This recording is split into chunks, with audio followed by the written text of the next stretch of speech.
पाकिस्तान और चीन के ताल्लुकात खराब करने के लिए मुल्क दुश्मनों ने सबसे खतरनाक वार किया।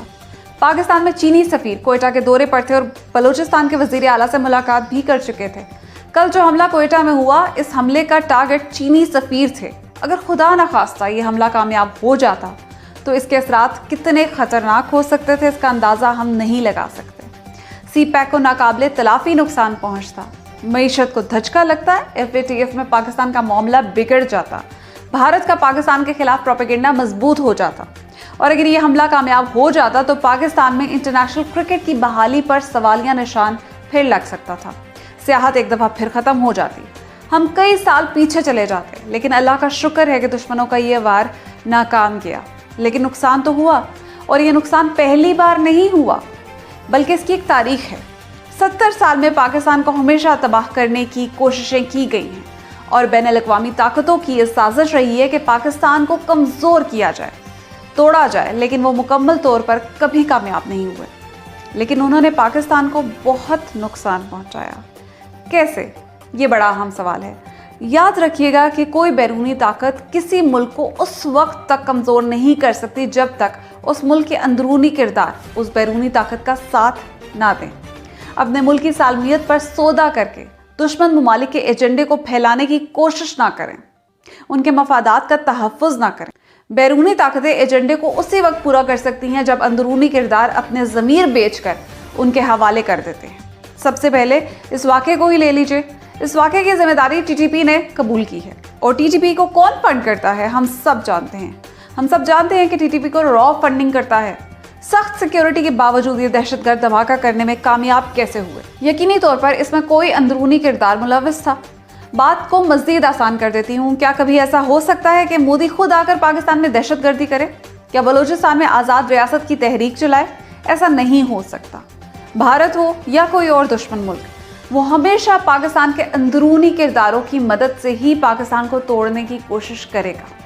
सानेहा मशरकी पाकिस्तान, जिसमें पाकिस्तान को दो लख्त कर दिया गया, भारत ने जो भी साजिश की, क्या उसकी साजिश बगैर अंदरूनी किरदारों के कामयाब हो सकती थी? बिल्कुल नहीं। क्या उनको पकड़कर कोई सज़ा दी गई? बिल्कुल नहीं, बल्कि उनको तो हुकूमत दे दी गई।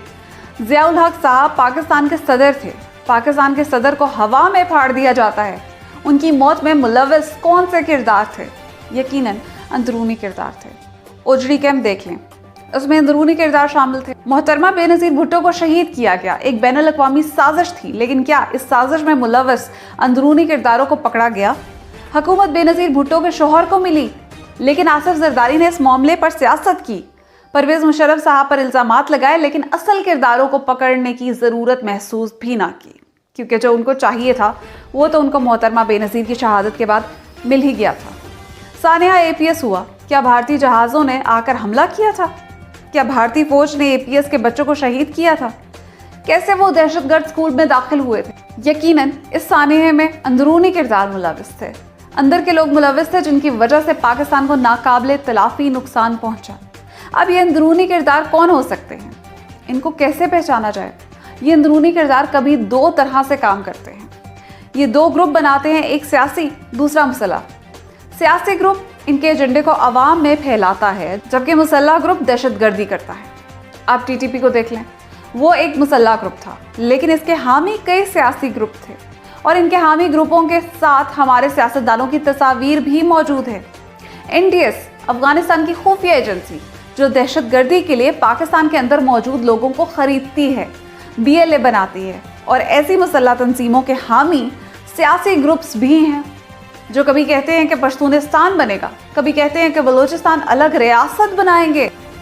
इनमें PTM का मंसूर पश्तीन, अली वजीर और मोहसिन दावड़ शामिल हैं। महमूद खान अचकज़ई खुलेआम ही कहता है कि पाकिस्तान जिंदाबाद कहने वाला बेगैरत है। इसी तरह MQM एक सियासी ग्रुप और एक मुसल्लह ग्रुप। मुसल्लह ग्रुप ने कराची को आग और खून में नहला दिया। अल्ताफ हुसैन के ज़ेर साया ये काम होता रहा, लेकिन MQM का सियासी ग्रुप इसके आगे ढाल बना रहा। भारत ने आज तक पाकिस्तान को जितना नुकसान पहुंचाया वो सिर्फ इसलिए कामयाब हुआ क्योंकि उसका साथ अंदरूनी किरदारों ने दिया। इस मुल्क को बड़े नुकसान से बचाना है तो पहले इन अंदरूनी किरदारों को लगाम डालना होगी, इनके खिलाफ कार्रवाई करना होगी, क्योंकि ये बयानियां बनाते हैं, ये ज़हन साजी करते हैं और इनके मुसल्लह हिमायती ग्रुप दहशतगर्दी करते हैं। इस मुल्क में खुले आम टीटीपी और दाइश की हिमायत करने वाले भी हैं। इस मुल्क में बलूचिस्तान को अलहदा रियासत बनाने वालों का मुतालबा करने वालों के हामी भी हैं। इस मुल्क में सिंध को सिंधु देश बनाने वालों को सपोर्ट करने वाले भी हैं। इस मुल्क में रियासत को गाली देने वाले भी हैं। फौज को बदनाम करने और इस पर हमले करने वाले भी हैं। अगर बैरूनी ताकतों को रोकना है तो पहले इन अंदरूनी किरदारों को पकड़ना होगा। इनके खिलाफ कार्रवाई करनी होगी जो कभी इस्लाम के नाम पर, कभी कौम के नाम पर, कभी जुबान के नाम पर रियासत को ब्लैकमेल करते हैं। ये जो अस्पतालों में धमाके हुए, बाजारों में खून की होली खेली गई, सरीना होटल का धमाका ही ले लें, कैसे बम वहां तक गया, बैरियर कैसे क्रॉस किया गया, यकीनी तौर पर अंदर का कोई शामिल था। क्या आज तालिबान के हामी पाकिस्तान में मौजूद नहीं हैं? बिल्कुल मौजूद हैं। सिपा सहाबा जैसी जमातें जो नाम बदल बदल कर आज भी काम कर रही हैं, इसी तरह की कई और जमातें हैं और इन जमातों के हामी हमारे इक़्तिदार का हिस्सा रह चुके हैं। इन जमातों को इलेक्शन का टिकट तक दे चुके हैं। दरअसल इंटरनेशनल इस्टेब्लिशमेंट ने पाकिस्तान में कई सियासतदान, मौलवी और ऐसे अफराद खरीदे हैं जो इनके बनाए हुए एजेंडे को मुख्तलिफ तरीक़ों से फैलाते हैं। कुछ मुसल्ले हैं, कुछ सियासी हैं, कुछ ने मजहब का लिबादा ओढ़ा हुआ है, कुछ खुद को लिबरल्स कहते हैं, कुछ कौम परस्त हैं। ये अंदरूनी किरदार हैं जिन्हें बेनकाब करना होगा, इनको पकड़ना होगा। इसके बाद ऐसे वाक़यात पर काबू पाया जा सकता है। और जहाँ तक बात है इस वाक़े की, तो हुकूमत को चाहिए कि इस वाक़े से मुतल्लिक तमाम शवाहिद इकट्ठे करके इंटरनेशनल प्लेटफॉर्म्स पर पेश करे और भारत को दुनिया के सामने एक मरतबा फिर बेनकाब करे, ताकि पूरी दुनिया अच्छी तरह समझ जाए कि भारत एक दहशतगर्द मुल्क है जिसके हाथों अब गैर मुल्की सफ़ीर भी महफूज नहीं। अब तक के लिए इतना ही। अपना ख्याल रखिएगा। पाकिस्तान जिंदाबाद।